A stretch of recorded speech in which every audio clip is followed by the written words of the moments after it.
آگے آ جائیے، جو بھی بھائی پیچھے بیٹھے ہیں تھوڑا آگے آ جائیے تاکہ پیچھے سے آنے والے لوگوں کو سہولیت ہو۔ محمد والے محمد صلوات۔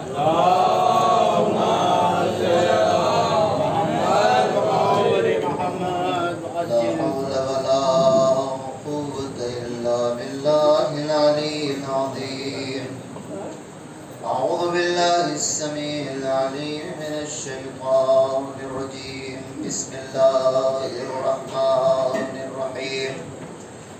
الحمد لله الذي بطن خفيات الأمور ودلت عليه أعلام الظهور، الذي جعلنا من المتمسكين بولاية علي بن أبي طالب عليهم السلام. ثم الصلاة والسلام وأفضل التحية والإكرام على سيد الأنبياء والمرسلين مولانا ومولى الثقلين جد الحسنين أبي القاسم محمد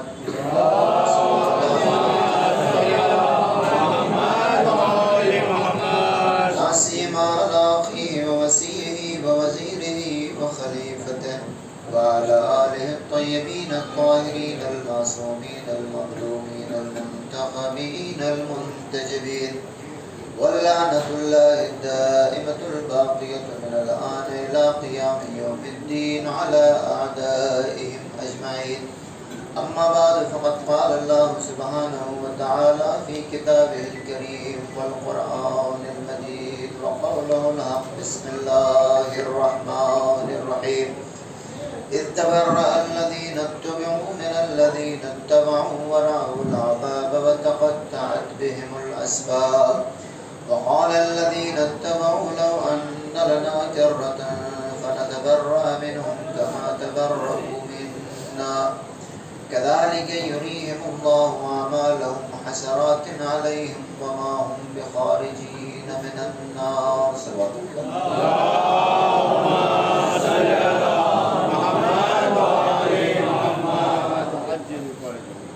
على قبل اس کے گفتگو کا آغاز و اکثرات سے اجتماع سے ایک بار سورہ الحمد اور 3 بار سورہ اخلاص کو تلاوت فرما کر مرحوم ضمیر خان ابن عالم خان اور مرحوم عالم خان ابن یعقوب خان مرحومین اور تمام مومنین و مومنات مرحوم کے روح کے ساتھ بسم اللہ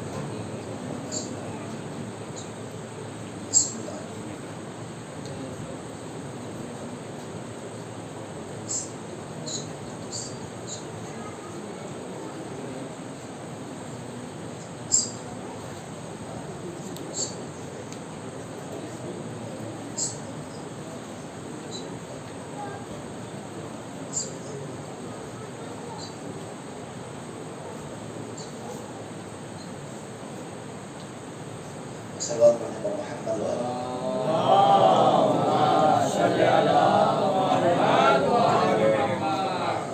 اذان گرامی، مسلسل تاریخ اسلام آپ حضرات کی خدمت میں عرض کی جا رہی ہے۔ علم کی فضیلت میں آج کے زمانے میں تو کسی کو کسی روایت، آیت یا دلیل کی ضرورت نہیں ہے۔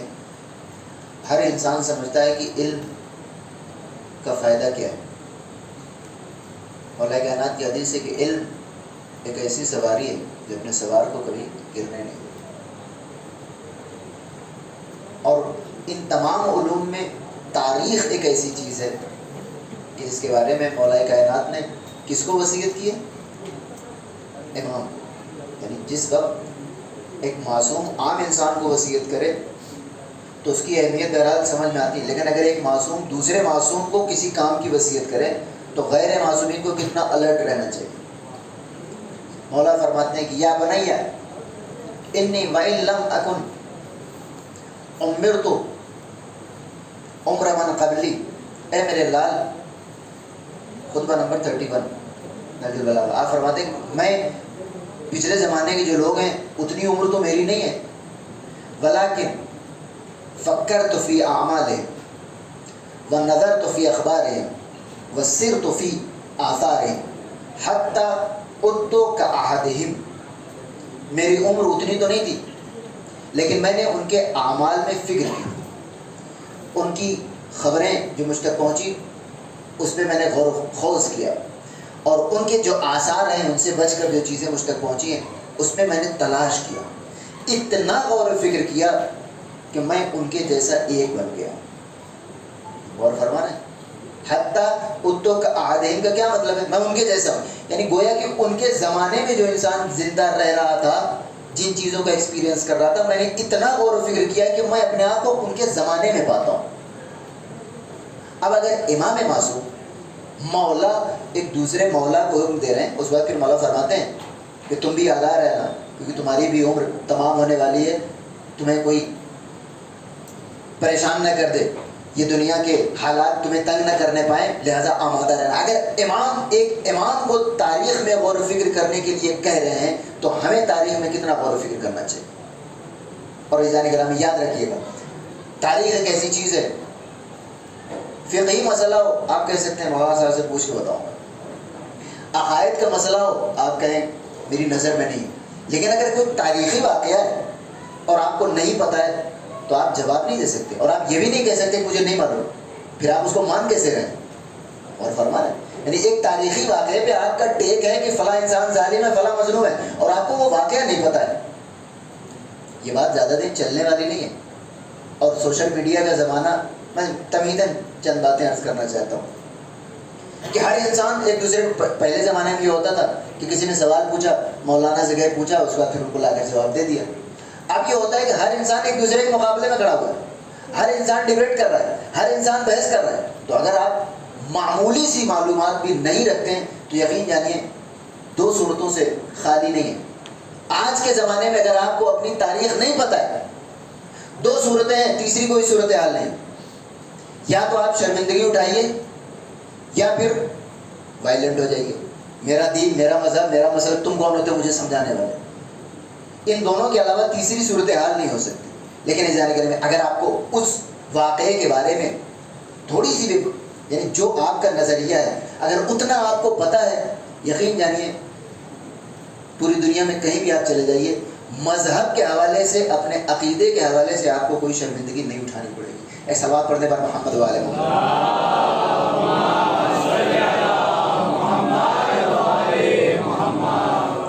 میں ایک 2 منٹ میں ایک واقعہ عرض کرتا چلوں سچا، جو میری زندگی میں. ہمارا سگا بھتیجا لکھنؤ میں وہ انجینئرنگ کر رہے تھے سی ایس میں. ایک دن انہوں نے اسکرین شاٹ بھیجا، مجھ سے تھوڑا ہی چھوٹا ہے، کہ یہ دیکھیے میری ڈیبیٹ چل رہی تھی، میں نے کہا یہ لوگ جنگ احد سے جو لوگ بھاگ گئے ان کو پیغمبر اسلام کا ساتھ چھوڑ دینے کی وجہ سے خداوند عالم نے ان کی مذمت کی. اس کے بعد فوراً جس سے وہ ڈیبیٹ کر رہے تھے اگلی آیت اس نے پیش کر دی، ان الذین تولوا منکم یوم التقى الجمعان، سورہ آل عمران کی آیت نمبر 156.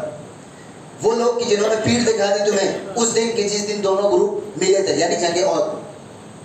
انما استزلهم الشیطان ببعض ما کسبوا، انہیں شیطان نے ان کے بعض اعمال کی وجہ سے دھوکہ دے دیا. وَلَقَدْ عَفَا اللَّهُ عَنْهُمْ، اللہ نے انہیں معاف کر دیا. معاملہ بیک ہو گیا. غور فرما رہے ہیں، وہ دوڑے دوڑے میرے پاس آئے بھتیجے صاحب ہمارے. ہم نے کہا کہ اس بحث میں پڑھنے سے پہلے جنگ احد پڑھنے کی ضرورت نہیں تھی تمہیں. اگر 5 منٹ تم نے مطالعہ کر لیا ہوتا جنگ احد کے بارے میں تو یہ 15 منٹ کی شرمندگی تمہیں نہیں ملتی. ایک سوال پڑھنے پر محمد والے محمد.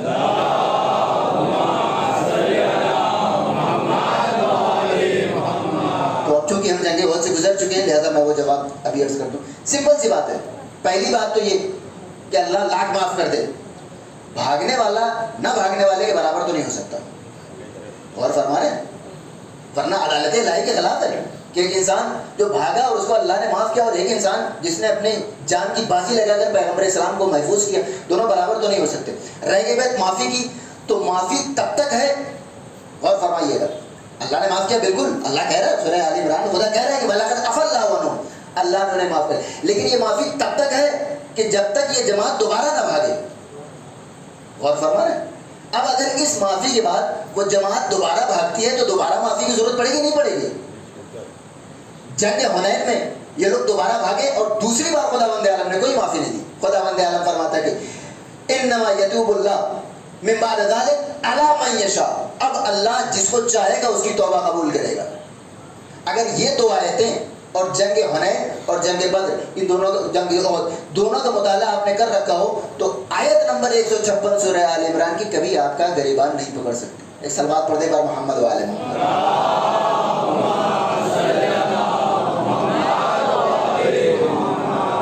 2-3 منٹ میں ایک بار پھر سے ریپیٹ کر دوں.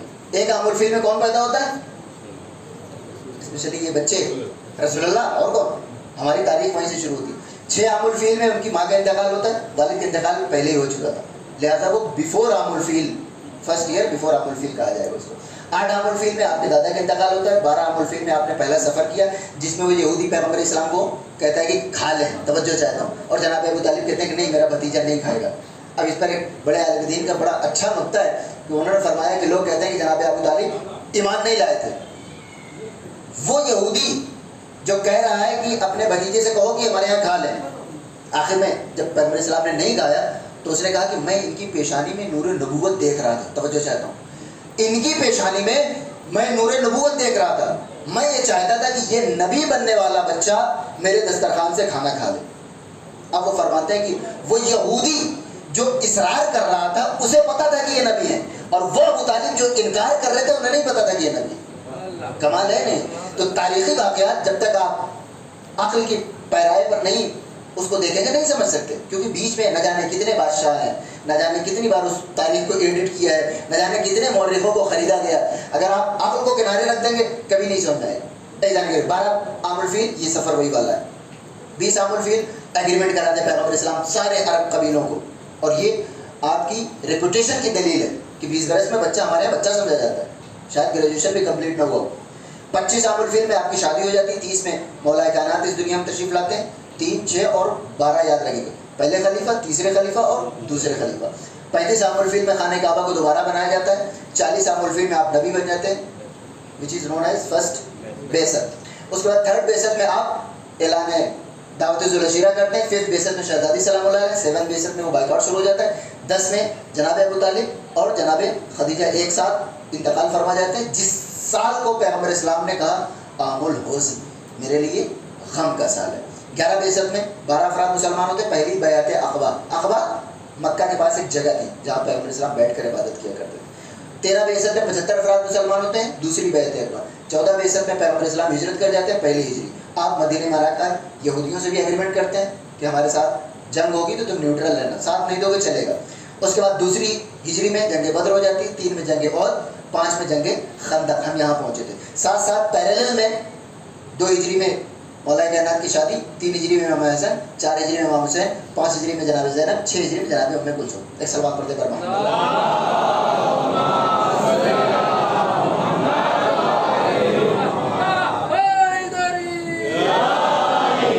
دہرانے کا مقصد یہ کہ میں پوچھوں گا اگر کوئی مجھے مل گیا لڑکا راستے میں، بار بار میں دہرا رہا ہوں، یہ محنت لگ رہی ہے بھائی، لہٰذا آپ بھی اس کو اور یاد رکھیے گا. اگر یہ اسٹرکچر ہے، اب دوبارہ جب آپ پڑھیں گے اس میں کچھ اور ایڈ کر دیے، اس کے بعد پھر پڑھیں گے کچھ اور ایڈ کر دیے، پھر اور کچھ پڑھیں گے، واقعات کی ڈیٹیلز اس میں ایڈ ہوتی رہے. ایک ساتھ پوری تاریخ آپ نہیں سمجھ سکتے، لیکن بیسک پہلا اسٹیپ یہی ہے. تو ہم کہاں پہنچے تھے؟ جنگ خندق. مسلمانوں نے کافروں کو تیسری جنگ میں بالکل ڈیسائسو ان کو شکست دے دی. اس کے بعد کسی نے ہمت نہیں کی. اب پیغمبر اسلام، میں نے کہا تھا ہر جنگ کے بعد ایک یہودی قبیلے کو نکالا. جنگ بدر کے بعد 3 جنگیں ہوئی نا ابھی، جنگ بدر، غزوہ بنی قینقاع، جنگ احد کے بعد بنی نذیر، اور جنگ خندق کے بعد بنی قریظہ. یہ 3 قبیلے تھے جن کو نکال دیا گیا. یہودیوں کا ایک بڑا سینٹر تھا مدینے کے نارتھ میں. اگر آپ کو پتا ہو، مدینہ، مکہ، یمن اور سیریا. سیریا میں ظاہر ہے بڑی حکومت تھی. 2 بڑی امپائرز اس زمانے میں تھی، ایک تو ایسٹرن رومن امپائر اور ایرانی. تو مسلمانوں کو ان سے کم خطرہ تھا، ادھر سے زیادہ خطرہ تھا کہ کبھی ان کو خبر لگ جائے کہ کسی نبی نے دعویٰ نبوت کیا اور ہمارے خداؤں کو برا بھلا کہتا ہے تو وہ ہماری طرف نہ آ جائیں. اور وہ بالکل اسٹیبلشڈ رومن امپائر بھی اپنے پیک پہ تھی اور ایرانی بھی اپنے عروج پہ تھے. اس زمانے میں اعلان رسالت کیا پیغمبر اسلام، 3 جنگوں میں ان کو ہرا دیا. اب پیغمبر اسلام کی یہ جو 3 قبیلے نکالے گئے تھے، یاد ہے نا، یہ جا کر خیبر میں پناہ لیتے تھے. وہ 100 کلومیٹر اور نارتھ کی طرف تھا، مکہ، مدینہ اور سیریا کی طرف 100 کلومیٹر دور خیبر موجود تھا. یہ تینوں قبیلے وہاں جا کر سیٹل ہو گئے. اور جب کوئی قبیلہ کہیں سے نکالا جائے تو اپنی غلطی کبھی نہیں دیتا. ارے ہمیں تو برباد کر دیا, ہمیں لوٹ لیا, ہمیں نکال دیا, پیغمبر اسلام نے خط لکھا, کہا دیکھو ہماری تم سے کوئی جنگ نہیں ہے, یہ جو لوگ تمہارے یہاں جا کر سیٹل ہو رہے ہیں ان کو سیٹل مت ہونے دو, کیونکہ انہوں نے ہمارے ساتھ جو کیا ہے اس کے بدلے میں اگر تم ہوتے تو ہم سے برا سلوک کرتے ان کے ساتھ. میدان جنگ میں اگر کوئی کسی کی انفارمیشن لیک کر دے تو اس کی سزا صرف ایگزیکیوشن ہوتی ہے. پیغمبر اسلام نے کہا کہ ہم نے تو بڑی مہربانی کی, ان کو صرف نکال دیا, ورنہ تم ہوتے تو ان کو تہدید کر دیتے. اب وہ مرحب جو مسلمانوں کے پہنچ جانے کے باوجود انہیں خاطر میں نہیں لاتا تھا, وہ پیغمبر اسلام کے خط کو کیا خاطر میں لائے؟ اس نے کہا میں نہیں نکالتا. پیغمبر اسلام نے فرمایا کہ پھر مجھے آنا پڑے گا. میں نے کہا تھا نا بیٹل فیلڈ کی لوکیشن بتاتی ہے کہ آپ ایگریشن ہیں یا ڈیفینڈر ہیں. اب تک کی تینوں جنگوں میں کفار آئے تھے مسلمانوں سے لڑنے کے لیے, تینوں جنگیں, بدر بھی, بدر کا کنواں بھی مدینے کے باہر, احد کی پہاڑی بھی مدینے کے باہر, اور وہ خندق جو کھودی گئے تھے وہ بھی مدینے کے باہر, بالکل ملی ہوئی. پہلی جنگ کہ اگر کوئی نان مسلم آپ کے سامنے رکھتے آپ تو کہتے ہیں ڈیفینڈ, اس میں تو پیغمبر اسلام خود چل کے گئے. پہلی یہ جنگ کہ جس میں مسلمانوں نے آگے بڑھ کر حملہ کیا, اس کی وجہ یہ تھی اگر ان کا کنیکشن رومن امپائر سے اسٹیبلش ہو جاتا پھر مسلمانوں کو کوئی نہیں بچا سکتا تھا. اب یہاں پر ایک اسٹریٹجک پوائنٹ آتا ہے پیغمبر اسلام کی زندگی میں, جس کو خداوند عالم کہتا ہے کہ انا فتحنا لک فتحا مبینا. یہ تینوں جنگیں تو کچھ بھی نہیں تھی, یہ جو آپ نے حکمت عملی اپنائی ہے یہ آپ کی کھلی ہوئی فتح ہے. اب پیغمبر اسلام زیادہ دیر بھی نہیں کر سکتے. دھیان دیجیے سیرت نبوی کیا ہوتی ہے. ہم کیا کرتے ہیں کتابوں میں سیرت نبوی دیکھ لیتے ہیں, کتابوں میں سیرت نبوی کسی ایک سال کی لکھی ہوئی ہے, لیکن جب آپ پوری سیرت نبوی ایک ساتھ مطالعہ کریں تو اس میں سیرت نبوی حالات کے لحاظ سے تبدیل ہوتی رہتی ہے. مسلمانوں کے ساتھ سارا مسئلہ یہی ہے آج کے زمانے میں کہ ان کی ساری اسٹریٹجی دشمن کو پتہ رہتی ہے, اس معاملے میں یہ کیا کریں گے. پیغمبر اسلام نے بالکل بدل دیا, اسٹریٹجی ایسی بدلی کہ خود آپ کے اصحاب کو غصہ آ گیا کہ پتہ نہیں یہ نبی ہے بھی یا نہیں, نعوذ باللہ. اب آئیے میں لے کر چلتا ہوں آپ کو. 3 جنگیں ہو گئے اب, اور یہ سدرن سائڈ پہ تھے, مدینہ مکے کی سدرن سائڈ پہ تھا. اب پیغمبر اسلام کو اگر نارتھ میں جانا ہے تو آپ کو اپنا سدرن سائڈ تو سیف کرنا ہے. 2 فرنٹ وار کبھی نہیں کھولتا کوئی. اب پیغمبر اسلام کو توجہ چاہتا ہوں, خیبر جانا ہے کیونکہ وہاں یہودی جا کر 3 قبیلے آباد ہو گئے ہیں اور خیبر والے کبھی بھی حملہ کر سکتے ہیں, اور اگر ان کو اور پیچھے سے مدد مل گئی تو پھر مسلمانوں کا قلعہ کم ہو جائے گا. لہذا اب پیغمبر اسلام کو نارتھ میں جانا ہے, خیبر پہ حملہ کرنا ہے اور اپنی سدرن سائڈ کو بھی محفوظ کرنا ہے.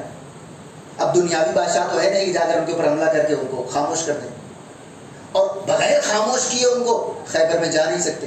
تو کیا ہوگا, نبی بھی تو ہیں, خود سے چڑھ کر, ظاہر سی بات ہے, بدر میں ہرایا, احد میں ہرایا, خندق میں ہرایا جس میں سب آ گئے تھے, ہرا دیا.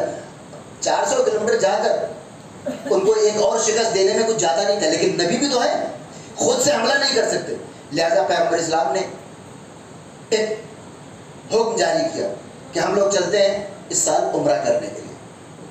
ٹھیک ہے اعزان گرامی, یاد رکھیے گا اگر پیغمبر اسلام کو مدینے والوں سے صلح کرنی تھی تو کچھ تو ڈیولپمنٹ چاہیے تھی, اور وہ بیٹھے بیٹھے تو ہوگی نہیں. لہذا پیغمبر اسلام نے کہا کہ چلو, اور کوئی ہتھیار نہ لے کے جائے.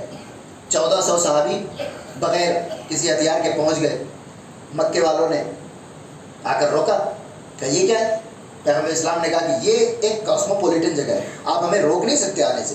پہلے سے بھی لوگ آتے تھے اور پوری دنیا سے لوگ آتے ہیں, اور ہمارے پاس کوئی ہتھیار بھی نہیں.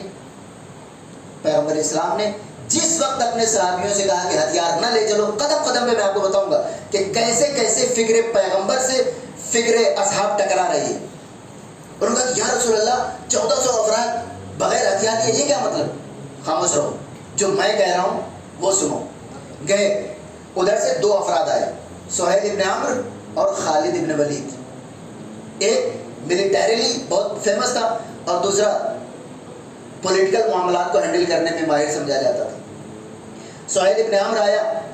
اب دھیان سے سننا ایک ایک بات. پیغمبر اسلام پہنچے, 24 کلومیٹر پہلے انہوں نے ان کو راستہ روک لیا. نہیں, آپ کو ہم نہیں جانے دیں گے. پیغمبر اسلام کیوں نہیں جانے دو گے, ہمارا راستہ ہے.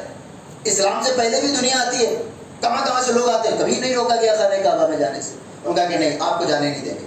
آپ کا جانا ہمارے لیے بے عزتی کا باعث ہے. کیوں کہ 3 جنگیں ہم آپ سے ہار چکے ہیں. اب جب آپ مکے میں آئیں گے تو لوگ آپ کا منہ دیکھ کر ہمیں تانا دیں گے کہ انہوں نے تمہیں ہرایا بھی اور اب حج کرنے بھی آئے اپنی مرضی سے. پیغمبر اسلام نے کہا ٹھیک ہے. انہوں نے کہا کہ آپ کو اس سال بغیر حج کیے واپس جانا ہے. پیغمبر اسلام نے کہا کہ اس کو لکھ لیا جائے، یعنی اگر ہمارے درمیان کوئی سیٹلمنٹ ہوتا ہے تو باقاعدہ اس کو ایگریمنٹ کی شکل دے دیتے ہیں. ٹھیک ہے. اب سہیل ابن عمرو نے اپنی شرطیں رکھنی شروع کی. آپ کا کوئی آدمی آئے گا تو ہم واپس نہیں کریں گے، مدینے سے کوئی آئے تو مکے والے واپس نہیں کریں گے، ہمارا کوئی آئے گا تو آپ کو واپس کرنا پڑے گا. پیغمبر اسلام نے کہا ٹھیک. دوسری شرط، اس سال آپ کو حج کرنے کی اجازت نہیں، آپ کو یہیں سے 24 کلومیٹر بچا ہوا ہے، آپ کو یہاں سے واپس جانا پڑے گا. اور تیسری بات، آپ جس سے چاہیں جس قبیلے سے معاہدہ کریں، ہم جس قبیلے سے چاہیں معاہدہ کر لیں. یہ شرطیں اتنی شدید تھی مسلمانوں کے اوپر. اگر آپ نے اب تک کی تاریخ سمجھ رکھی، بتائیے جنگ بدر میں جنہوں نے ہرایا ہو، احد میں ہرایا ہو، خندق میں پورے عرب کو ایک ساتھ ہرایا ہو، ان 1400 لوگوں سے 2 افراد کتنی بدتمیزی سے بات کر رہے ہیں. کیوں؟ جو بات ہم سمجھ رہے ہیں کیا ان کو نہیں سمجھ میں آ رہی تھی کہ ہم ہارے ہوئے ہیں؟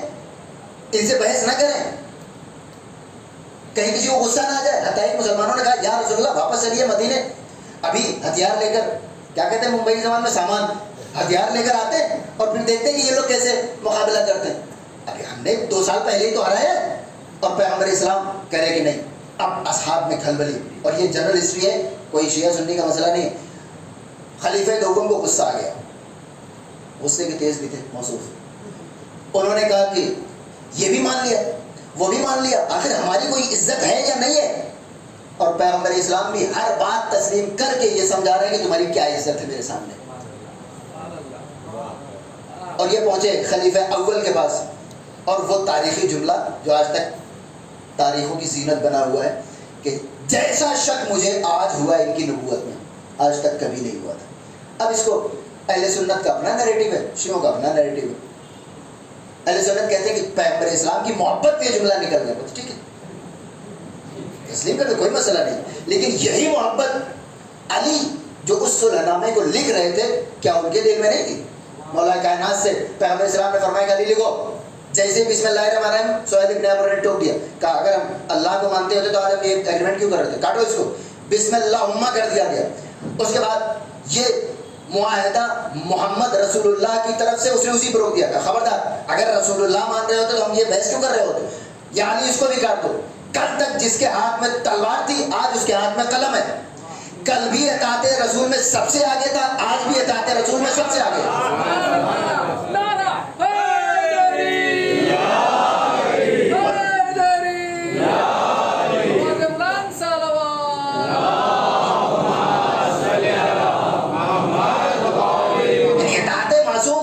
جذبات کی پیروی کا نام نہیں ہے، امام کی پیروی کا نام ہے اطاعت رسول، معصوم کی پیروی کا نام ہے اطاعت معصوم. اب اس کے بعد مولا کائنات نے کاٹ دی.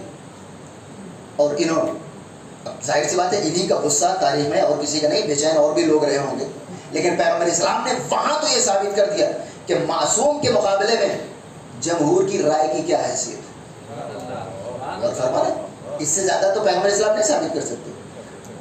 تمام کے تمام مخالف ہیں. اور ظاہر سی بات ہے اگر ایک جنرل سینس میں آپ دیکھیں تو بڑی شرمندگی کی بات تھی کہ 1400 افراد 2 آدمیوں کے سامنے، ادھر اصحاب کے اندر بے چینی. عزیز خان کرام ایک جملہ عرض کرتا چلوں، جو باتیں یہاں بیٹھ کر 1400 سال کے بعد ہمیں سمجھ میں آ رہی ہے، کیا یہ بات سہیل ابن عمرو کو سمجھ میں نہیں آ رہی تھی؟ اس کو تو بھی سوچنا چاہیے تھا کہ ابھی 2 سال پہلے تم ان لوگوں سے ہار کے آئے ہو، وہ بھی سب کے سب ٹوٹ پڑے تھے تب بھی ہار گئے. اب ان کے سامنے 2 افراد 1400 افراد اگر ہاتھوں سے بھی مارنا شروع کر دیتے تو دونوں مر جاتے. لیکن اسے یہ معلوم تھا کہ پیغمبر اسلام کے پاس کوئی تو اسٹریٹجی ہے جس کی وجہ سے یہ جنگ نہیں کر سکتے.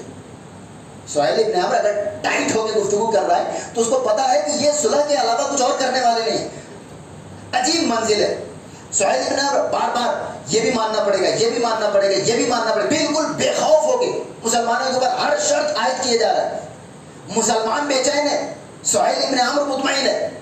اس کا مطلب یا رسول، دل چاہتا ہے عرض کر دوں یا رسول اللہ عجیب لشکر آپ نے اکٹھا کیا ہے، آپ کی حکمت عملی دشمن تو پہچانتا ہے، دوستوں کی سمجھ میں نہیں آ رہی ہے. اور فرما رہے اس کو پتا تھا کہ کچھ مسئلہ ہے کہ یہ اس سال جنگ نہیں کرنے والے ہیں. اب اس کے بعد کہا کچھ آپ کو بھی کہنا ہے. پیغمبر اسلام نے پہلا جملہ 10 سال ہم جنگ نہیں کریں گے. یہ کون سی بات ہو گئی؟ تو بالکل سیدھی سی بات ہے، بالکل بے شک مت کریے. اور فرما رہے تو کافروں کا لگا ہم نے تو میدان مار لیا. آپ کا کوئی آئے گا ہم نہیں دیں گے, ہمارا کوئی آئے گا آپ کو دینا پڑے گا. اس سال آپ کو بالکل ایک طرح سے ہیوملیشن تھا, آپ کو واپس جانا پڑے گا, ہم جس قبیلے سے چاہیں ایگریمنٹ کرنے کے لیے آزاد ہیں. اس کے مقابلے میں پیغمبر اسلام نے ایک جملہ, 10 سال تک ہمارے تمہارے بیچ میں جنگ نہیں ہوگی. بالکل بالکل بالکل. لیکن عزیزان گرامی, اگر پیغمبر اسلام اس 10 سال کے معاہدے کو نہیں کرتے, 7 ہجری میں خیبر پہ اٹیک نہیں کیا جا سکتا. اس کو خداوند عالم کہتا ہے کہ انا فتحنا لک فتحا مبینا.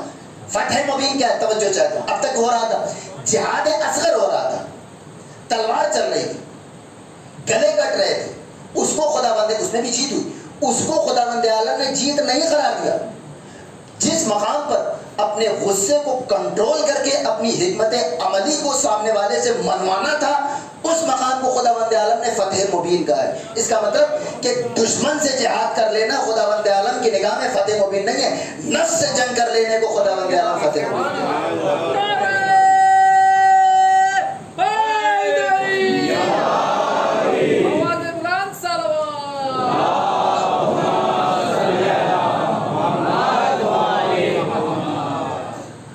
ہجری میں جنگ خندق اور 6 ہجری میں یہ پیغمبر اسلام آئے, اپنا سدرن سائڈ سیف کیا. اب بالکل نیکسٹ 7 ہجری میں خیبر کے اوپر اٹیک ہو جاتا ہے.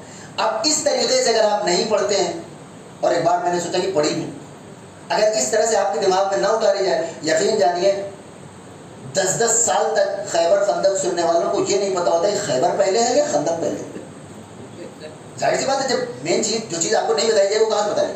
لہٰذا کرونالوجی بالکل ٹائم لائن کے حساب سے چلیں, اور جب اس کی وجہ اور ریزن آپ کو پتہ رہے گا تو آپ کو بالکل پریسائزلی پتہ رہے گا کہ پہلے کون سی جنگ ہوئی. جنگ بدر, اس کا بدلہ لینے کے لیے جنگ احد, اور اس کا بدلہ لینے کے لیے سب ایک ساتھ ٹوٹ پڑے تھے جنگ خندق. اس کے بعد پیغمبر اسلام نے, ظاہر سی بات جب سب ہار گئے تو کسی جنگ کا سوال نہیں, 6 ہجری میں جا کر آپ نے ان کے ساتھ معاہدہ کر لیا, اور 7 ہجری میں خیبر کے اوپر حملہ کر دیا گیا. اس دوران ایک بڑی انٹرسٹنگ چیز ہو گئی کہ پیغمبر اسلام جب جا رہے تھے صلح حدیبیہ میں, تو یہ خبر مل گئی کہ مکے والے بفرے ہوئے ہیں, آپ کو مدینے میں آنے نہیں دیں گے مکے میں. تو آپ نے کہا کہ کوئی جائے اور جا کر ان سے کہہ دے کہ ہم صرف حج کرنے کے لیے, ہمیں کچھ اور کرنا نہیں ہے. لیکن در حقیقت اسٹریٹجی تھی, کیونکہ پیغمبر اسلام جانتے تھے کہ کافر زیادہ دیر چپ نہیں رہنے والا ہے.